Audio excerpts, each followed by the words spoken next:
I think it's a fact to say the landscape has permanently changed. I don't think that's debatable. Inspirational stories, actionable business tips, and real-world strategies. Join us as today's guest shares how you can make your business more resilient in an unpredictable world. Hi, everyone. I'm Matt Levin, and you're listening to the Resilient Restaurant Podcast. Today, we have Andrew Martino, founder and operator for Ghost Truck Kitchen, the world's first digital food truck lot. He joins us to speak about the hybrid ghost kitchen model, current market disruptions, and how to approach the current labor shortage. Andrew, thank you so much for joining us today. Really appreciate it. Absolutely. Glad to be here. So let's kick it off. And if you could start by just telling us a little bit about your background and your business. Sure. I've been in hospitality for the last 18 years, which makes me feel very old. Started off as a college student working in a bar, kind of quickly moved up the ranks, realized this is what I love to do. Took several hospitality roles over the past 18 years, but for the last few years, I've been the founder and operator for Ghost Truck Kitchen. We have our first location here in Jersey City. We're a hybrid ghost kitchen that operates 12 different virtual food trucks, all optimized for takeout and delivery. So I'd love to dive in a little bit to the mechanics of your business. Is your particular model of a kind of hybrid ghost kitchen where you have multiple owned brands under a single location, like a brand new concept to the world? Or is this something that's part of a larger, bigger trend? I like to think that we're very unique in what we do. We're in our third year of operation here. Obviously, there's been a lot of ghost kitchen concepts that have come on the scene over the past 18 months. We still feel that we're much more unique in that, everything is private label for us. We utilize one traditional brick and mortar space, one kitchen line, and we create all of these options out of one kitchen with one team. And we have the option and opportunity to be located within a neighborhood and be a part of a community and get to know our customer spaces as well. That's pretty awesome. So without revealing any proprietary secret sauce, do you think that this is a model that you've innovated on, or is it something that's going to be adopted more broadly? Do you see yourself as a vanguard for how the ghost kitchen model is going to evolve? Yeah, I definitely feel that, I've been a first mover in this situation. I can say that the more well-funded concepts have definitely moved more into this type of role, which is, whether it's multi-vendor or multi-concept, all available on one check. I think you're going to start to see that much more frequently. I think just integrating and having that top-down vertical integration where we're creating the food, we're creating the brands, we have complete control. I think that's a lot easier to manage than, let's say, having 12 or 20 concepts all under one roof with multiple operators. I feel like that's going to be a real challenge for some folks. I think one of the challenges of being an entrepreneur, and particularly one who's kind of innovating in a new concept, is that a lot of the bumps and bruises and the learnings only come from doing the thing and building the business. And you can't really read them in a book. You really have to experience it. Can you share a little bit of maybe some of the toughest lessons that you've learned over the last few years? Yeah, we got our butt kicked when we first opened, I think, a little bit because it was new and our customers didn't really know what to expect and we didn't know what was going to move. So I think the most important lesson or takeaway is, allow yourself to be flexible. I think some things, food items we thought were going to do really, really well didn't work at all. And I think you need to be willing to let go of those things and realize that customers are really going to determine what works and what doesn't. So you need to have some level of flexibility in what you're doing. I like to give the example of our wings. So I'm going to shameless plug. I think we have the best wings in the tri-state area. Put a lot of time and energy into our wings. When we first opened, our wings were part of a smoked meat ghost truck with several other options, and they really weren't moving at all. We weren't selling hardly any. They were so good, but they weren't moving. Instead of removing them, we actually changed how they were placed, and we created a whole ghost truck concept specifically around our wings. Since then, they've been flying. They're our best sellers. So it was really just that iteration of what does the menu look like in a digital world, featuring those items, getting it in front of the customer, just being flexible. So this is really the science of menu profitability and costing and figuring out how you position bestsellers, but adapted to a newer type of ghost kitchen model. Do you feel like this is something that came very easy for you because of your many years in the hospitality industry? Was it a new process that you had to develop in your new hybrid model or something else? I generally will say hybrid, but I think the more that I got into this business, I realized that I was dealing with something completely different from my full service background. Digital menus aren't the same as print menus. The way someone will scroll a menu on their phone is different than the way someone will peruse a physical menu with their eyes sitting down in a restaurant. A/B testing menu placements and seeing kind of maybe where bestsellers could go or the most purchased items are. We're still learning every single day, but it's definitely a departure from the comfort of just physical dining and physical dining rooms. When you have conversations with other operators, either in a similar space or other verticals, are they talking the same kind of digital language as you are? Like they talk about A/B testing and split testing and doing analytics to get insights? Or is this something that you think is maybe less well adopted? I think for independent restaurants, it's definitely less adopted. I'm sure all of the big guys, QSR, fast casuals, franchises, I'm sure they employ a lot of analytics, data follow-ups, A/B testing, or at least my assumption is they do. But for independent restaurants, they don't really have the time or sometimes the technology or the implementation of technology in order to get accurate information. So restaurants are still definitely behind in the digital world. It's a challenge for independent restaurants to just find the time and resources to do that, to keep up with the big guys. Are there tricks or strategies that smaller operators can deploy if they're feeling like they may be too small or don't have the digital skills or background to be able to do this kind of stuff?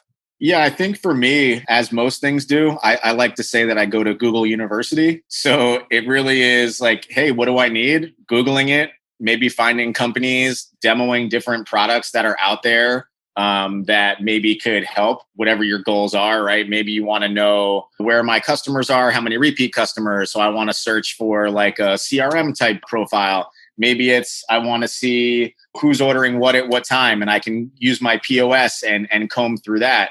But I think you almost need to reverse engineer, I'd say, is, what's your ultimate goal with the data? And then kind of work backwards for how to achieve that goal. Every restaurant is different. If you want to get butts and seats to sell beers, you're going to have a very different approach than someone who is only worried about how much delivery food they're selling. So I think starting with a clear goal in mind is the most important thing.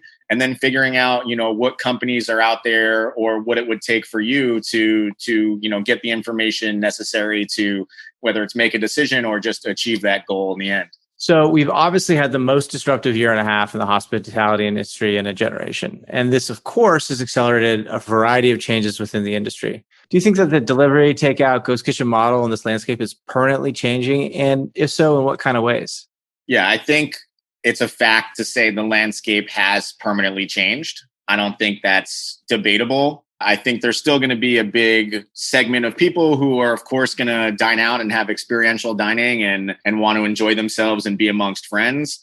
But I think the digital adoption happened and behaviors changed, and people that never ordered delivery or takeout food became comfortable doing it. Of course, there's, tons of apps that were, subsidizing a lot of this, right? $10 off your first order, or $30 off an order of 40. So there was definitely a lot of drive and competition between some of the big third-party apps to bring people on and convert them. So I think it is a different world. That being said, just like the traditional restaurant world, maybe there's only a 15 or 20% success rate. I feel that's the same shakeout for ghost kitchens or cloud kitchens. There will be operators that are very good at it and will have some success, but there's going to be a lot more failures than there are successes. So I generally think that there are some universal timeless rules of hospitality and some general principles of how you serve people well and do great customer service and things like that. But there's also a lot of things kind of rapidly changing. What other big changes are you seeing in general in the restaurant industry and hospitality be just beyond this ghost kitchen model emerging? Well, I think the topic du jour right now amongst most restaurateurs is the shortage of labor that exists. I don't think that this is new for anybody that was paying attention. I lived in California for several years, so minimum wage hikes, how to adapt to those conversations have been happening. But I think it's more prevalent now than ever, which is, how do you staff your team? How do you make things most efficient, right? The days of having back waiters, servers, food runners, expediters, bussers, those days are probably over. Restaurateurs have to adapt. And it's like, how do people wear more hats? How do we maybe pay someone a little bit more, but they're doing a few more things? Or how do we eliminate certain parts of our service in order to run more efficiently from a labor perspective? That's definitely a big conversation. And I think, a lot of restaurants are having to modify their system. And I think COVID and the change to digital ordering and takeout, that accelerated in some people's minds, changing up their entire operation and what that could look like for the next decade. If you were to jump 10 years in the future and then look back to today, is there anything that you would look back on and say, wow, that was totally crazy? Like, why are we doing it that way? Why are we operating like this? This is totally insane. I can't believe we ever did this.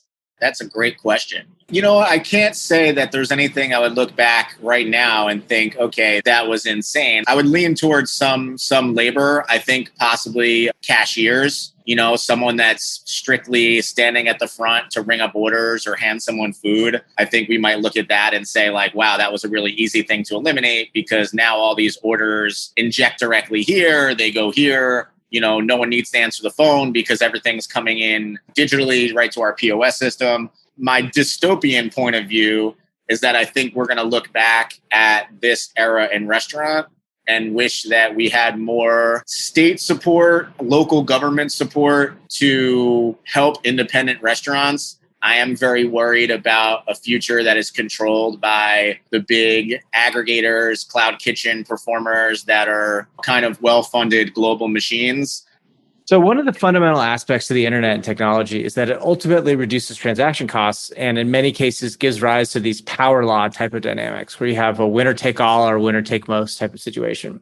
Things get cheaper for the average person when they're buying stuff, but you get these extreme situations where large players in almost any tech-enabled industry can get massive overnight and outcompete the smaller guys. Whether that's like a Google kind of owning search or, you see this Amazon with almost every retail category.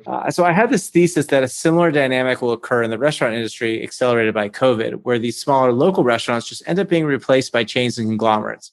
So basically the total number of restaurants doesn't really change because the demand is still there. But who they are and who owns them does change. Yeah. I mean, again, I think it depends on what part of the country that you're in or you're operating in, right? Your downtown local pub is probably pretty safe, but maybe your standoff classic pizza joint is not so safe because a national chain is going to move into a cloud kitchen, destroy you on pricing because they're getting all their stuff for cheaper. And, there is the risk of running some local independents out of a job and out of their livelihoods. We as the consumers are in control, but consumers typically are driven by price points. And when you have a conglomerate and you have a crazy amounts of buying power, you're able to offer things at a much lower price. My hope is that consumers are aware that, it's worth spending $2 to keep my local tavern open. I'm hoping that consumers realize the power that they have with their decision making. And it's kind of up to us to make them aware of the impact of their decisions. Do you have any advice for smaller, potentially struggling operators on what they can do to be able to survive and potentially thrive in their local neighborhoods? Yeah, I think the advantage that you have as a small independent is like you're amongst your peers in the community. So really harping on that connection with your guests, right? Learning people's names, reaching out to them individually, responding to any reviews and feedback you can, getting involved in community service, whether it's donating food or sponsoring an event. So those are things typically that independents can do better so that you really are part of the fabric of the community and people want to support you more than the franchise or the cloud kitchen down the street. Hospitality is something that's sorely gone missing, of course, over the last year and a half. So I feel that those that can do that better, make a great experience for their guests, make them feel welcome, make them feel heard. I think that'll give them a real advantage long term. In any market where there's major disruption or change or when technology is involved, there's this rise of experiments that don't work out or, even worse, scammers or frauds come into the markets. Have you seen any of that over the last year or over the last couple of years with these changing models and disruption? Definitely. For me, and I'm not going to name any names, but I'm not a big believer in the virtual restaurant franchises that have launched around the country. Some are more nefarious than others. But I really look at that as a pure cash grab. The economic model does not support restaurants operating other people's third-party virtual concepts for a strong bottom line. So there's a lot of snake oil salesmen that are saying, hey, we have 50 virtual restaurants for you to choose from. Pick whatever you have. We do all this legwork for you. All you need is this activation fee and this blah, blah, blah. And we only take this small piece, and it's not going to work out well for restaurants. So I think restaurateurs need to be aware when they're considering partnering with guys that promise the world and say, oh, you're already paying for all of your overhead, so this is just a pure profit play. That's truly not the case. And you really need to look hard into the numbers. And if you're going to invest in anything, invest in yourself. Come up with your own virtual concept that showcases why you got into the business in the first place. One of the analogies I make a lot is that there's this convergence happening between food delivery and e-commerce, both on the marketing and logistics side of the house, right? So the same kind of principles of digital advertising or conversion optimization apply to both businesses. And online delivery, it takes the form of things you talked about, like menu optimization. So one of the challenges, of course, with e-commerce is that these days you need a lot of technology to make that business work. And you need a really specialized set of e-commerce skills, on the marketing side, on the creative side, on the logistics side, et cetera. So if you're in the business of, selling clothes or, selling fashion or beauty products online, you're most likely an organization that's kind of built that into your DNA. But if you're getting into the restaurant business or you've been in the restaurant business for 20 years, it may not be. Is that something you're seeing? And are people now having to essentially adopt new types of e-commerce skills? If so, what advice do you have for them?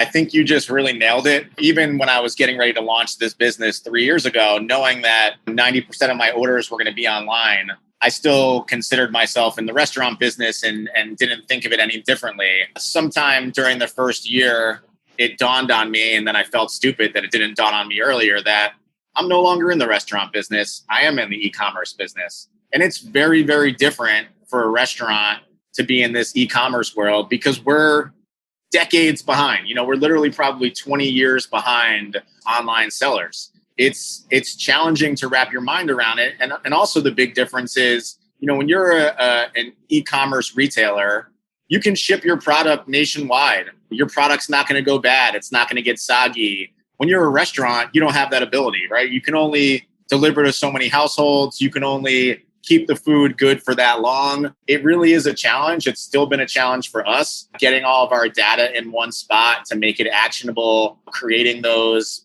initial funnels, calculating lifetime value, calculating customer acquisition cost.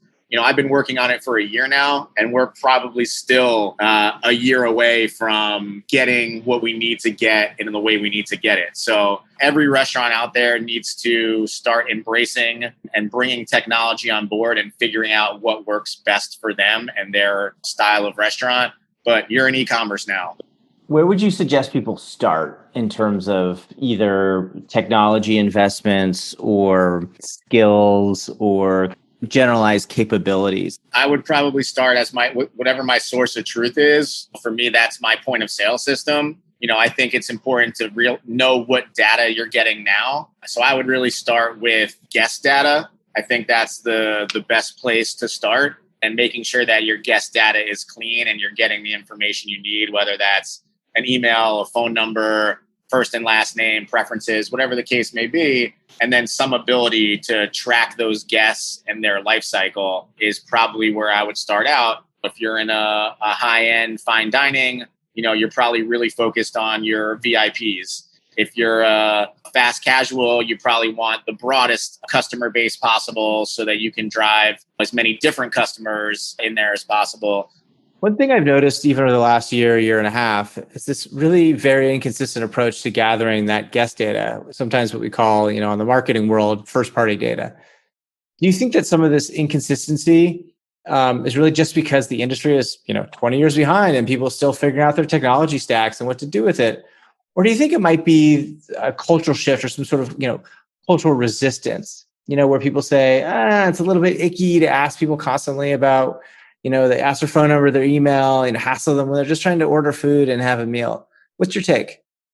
I don't think there's a big pushback on sharing an email or phone number this day and age. I think it's important what you do with that information, right? If you're getting someone's phone number and then spamming them with text marketing once a week, that's probably not going to go over very well. But I don't think the culture shift has gone away from that gathering of data. I also think restaurants are at a disadvantage in that there's so many tech companies, POS providers, third-party providers, that the data that we're getting in right now is very fragmented and it's very fractured. So it is challenging to get that data in one spot, especially if you're dealing with anonymous third-party data that stops you from tracking that customer journey, which the big third-party companies have done a very good job for them of hiding your customer's information from you so that you can't create that relationship with them.